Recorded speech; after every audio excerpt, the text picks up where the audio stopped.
We're back from the break. We had a interesting. Creig was telling me that last week's show, there were a couple of veterans came over and liked the show and said they wanted to shake my hand, and he says, "Oh no, but he's in prison now. Hillary had him arrested." All right, we have Wally on the phone. Wally. Yeah, I was just wondering about the wellness center. Is it what? And the wellness center you guys have. Yes. I have senior dimensions. Have you guys had any luck getting that covered under, so we can use the wellness center or not? No. We give the people with senior dimensions a tremendous discount, though, because we will not make it financially hard for you to come in and get what you need. Okay. That's a locked deal. I mean, Senior Dimensions has a way of doing business. They actually will. Which let's talk about the insurance. Let me just tell. They contract with certain providers, and there's a big provider in Vegas that they've contracted with, and so that person brings an office out here for they maintain their cap, and the only thing we can do is, like Creig can discount some of those visits for you steeply, so that you can come in and get services needed. So we tried, but it's very difficult to break into that market. But that's just the way it is. So Wally, we try to make it as easy as possible on people to get in. We like people talking about us around town. We like the positive feedback that we get. So if you've got a problem, come on by, let's visit about it and see what we can do for you, and we won't make it hard on you. That means he won't bend you over he'll bend you over his machine, but he won't bend you over the table for money. Would you have anything that might help with dizziness? Say again, I didn't hear that. Would you have any ideas of how to handle dizziness? I've had dizziness for the last... Yes, absolutely. Come on in. Let me take a look at you. I have very, very good success with vertigo.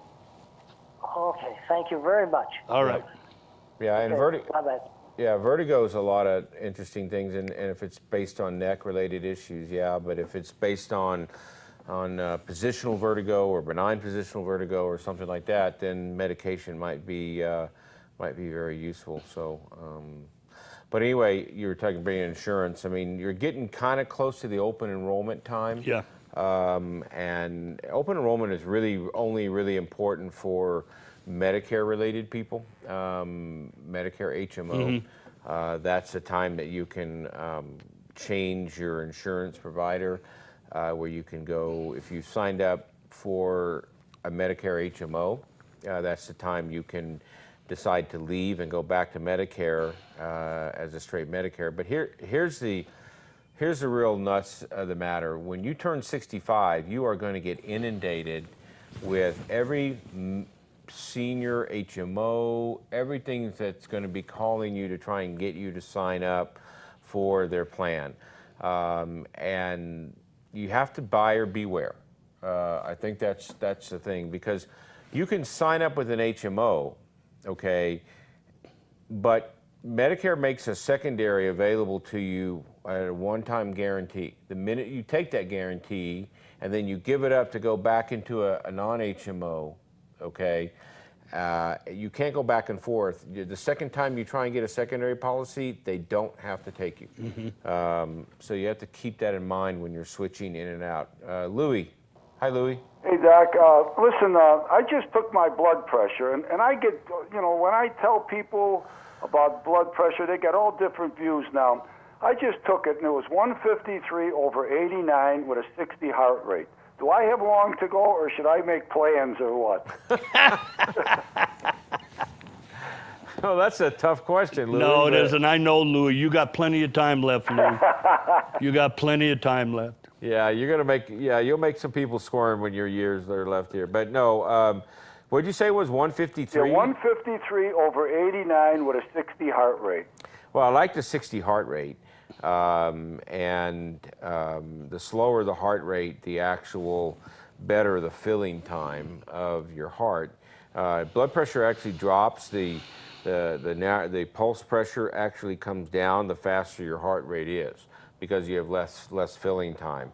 So you've got to look at it at a slower heart rate. You actually fill more blood into the heart, so you actually squeeze more blood, and that gives you that wider pulse pressure. And pulse pressure is the difference between the top number and the bottom number.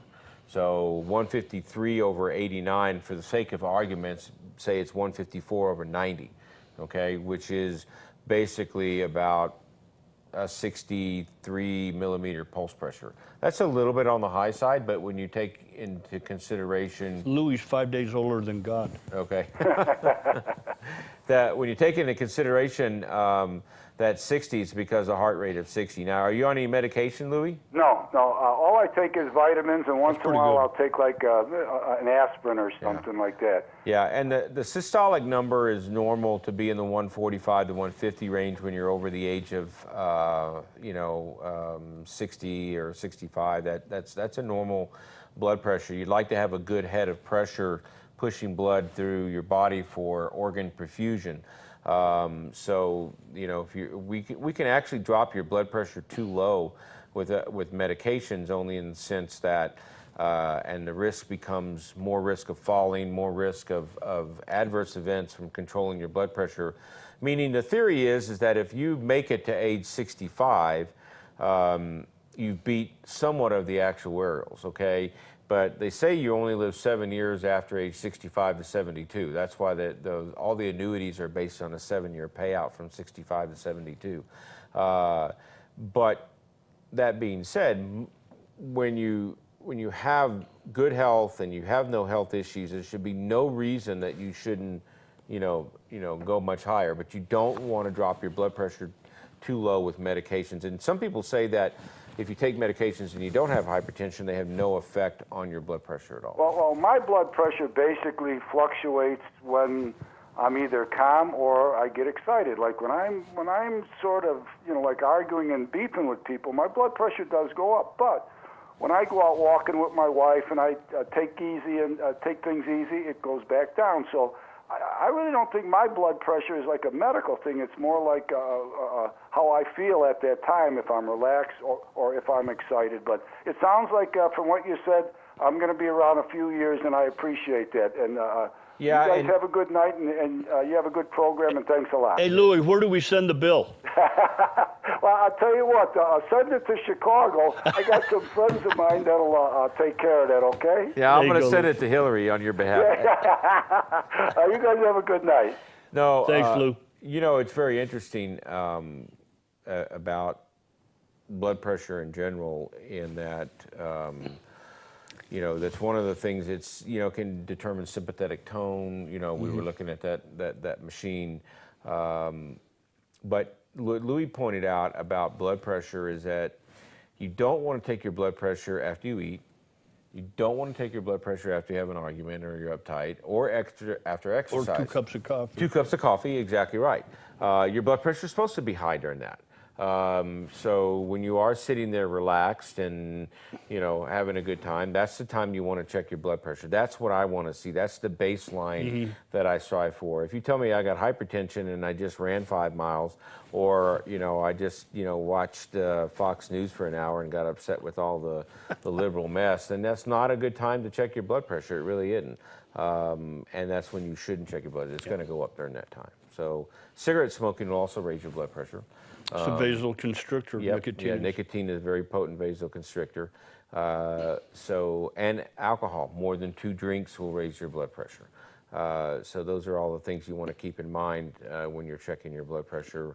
And certainly there's a circadian rhythm with your blood pressure, so it spikes in the evening. And if you're on a drug called lisinopril or enalapril, and you're taking it in the morning, you might want to talk to your doctor about switching at night. There was actually a study that was done recently that stated that if you're on that drug, if you took it in the evening, you had a lower incidence of cardiovascular events in the morning.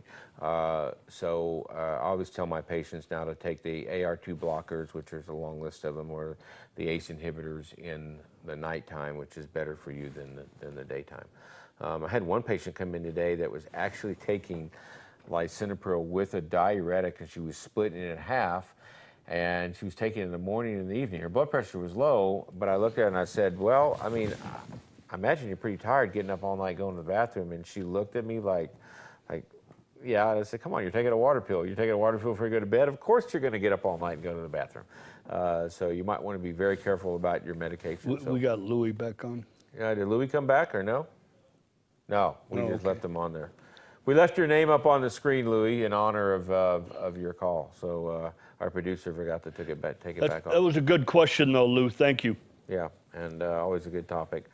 You were talking about choosing insurance, Medicare insurance. Yeah, well, we're going to go to break in a couple minutes, but it's very important for you as a consumer to be educated about which HMO. You'd have no problem when you're a commercial insurance. You're going to get what your company gives you if you're fortunate to do that, and they're all basically the same. All of the Medicare HMOs are basically the same. They're all governed by Medicare. They have nuances and little differences. The one difference in this big town is you independent, like me, or you can go with Southwest Medical or Senior Dimensions. I happen to take that. Or you can go with Humana, which is the healthcare partners, and they're an IPA. They're an independent physician organization, and Humana constructs that a little differently. But at the end of the day, it's all about the doctor and your service. But when we come back from break, I'll talk a little bit about the subtle differences in these Medicare HMO plans. So stay tuned. We'll be right back to discuss that.